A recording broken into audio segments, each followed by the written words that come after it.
let's turn attention to one of our top stories today. Managers of some ports of entry are expected to switch off the Ghana Community Network Limited (GCNet) and West Blue systems at the Aflao and Elubu borders.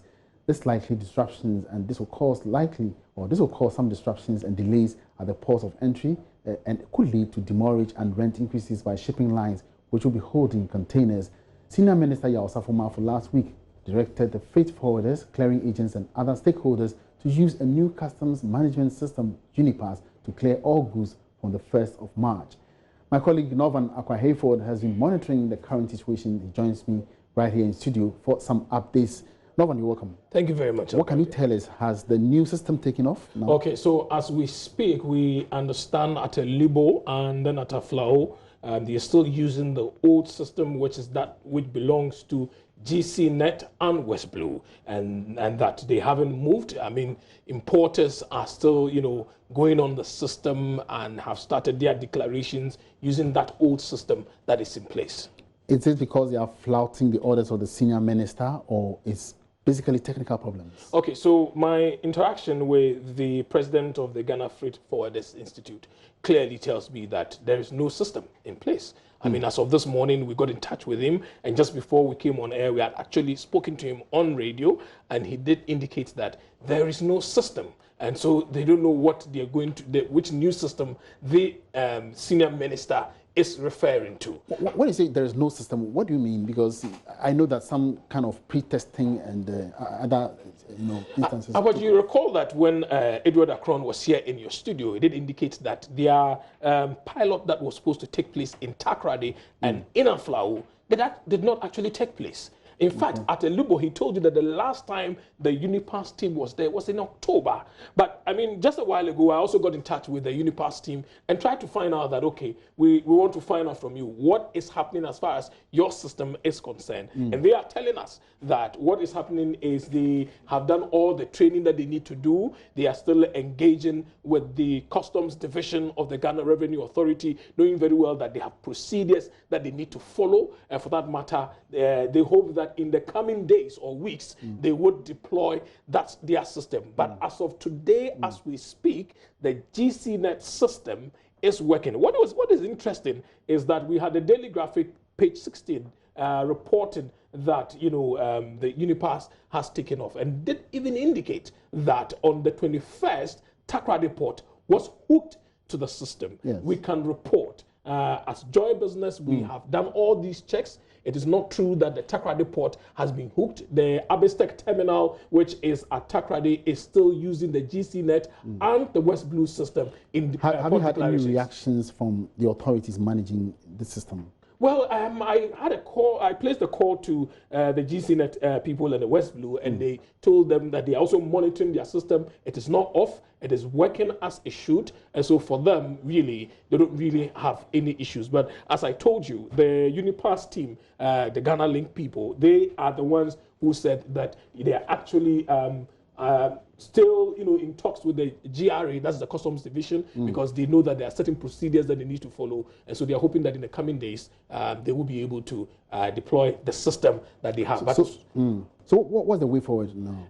I think that GCNet has indicated that for them, if you switched off their system, they would take the measures that they need to take. As of today, what we know is that currently the Takoradi and the Tema Port wasn't part of the list exactly. that came out. That is the list that was sanctioned by the senior minister Yao Osafo-Mafo. The Koduka International Airport was also not mentioned in there, but those 49 or so entry points that were given included the Elubo and Aflao borders, where you have the GCNet and West Blue haven't deployed their system in full. The rest, as we are told, are just headloads. And so really they don't really need systems over there. All right, thank you very much for the updates, and I believe you would brief us as and when you have details. Sure.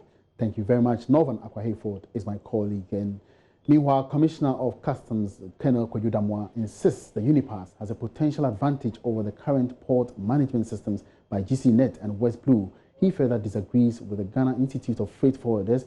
They were not engaged at the various borders. Fortunately, I have now managed to set my eyes on the original contract of GCNet and the subsequent agreements that were made. The last time that we met at Coconut Grove, I had not seen the contract myself, but this time around I've managed to read. The initial contract was from 2002 to 2012, and then there was an agreement for 1 year, 2012 to 2013. And then in the 2013 agreement, it was stipulated that now, instead of the original 10-year and the additional 1 year, it should be in series of 5 years.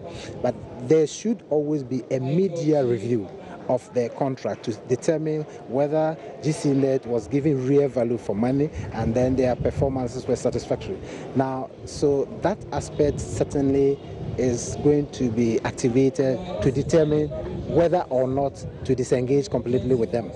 And then they also had some obligations under the contract to really do capacity building for customs officers and also be prepared to do transfer of ownership to customs entirely. So these are, and there are also provisions for termination and then notice given whenever one party wants to engage or modify the contract, and that is 3 months notice. So with that, the contractual aspect, I'm clear in my mind that, as I indicated the other time, that there should certainly be provisions in the contract that will deal with all eventualities.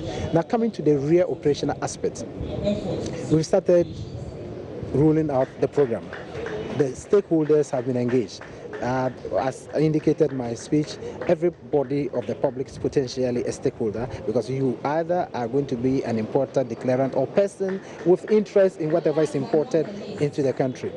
So we thought that the best way out was to have every potential stakeholder well educated and informed on the program. So if you looked at today's graphic, there are adverts indicating when those in the suspense regimes are to be trained for them to.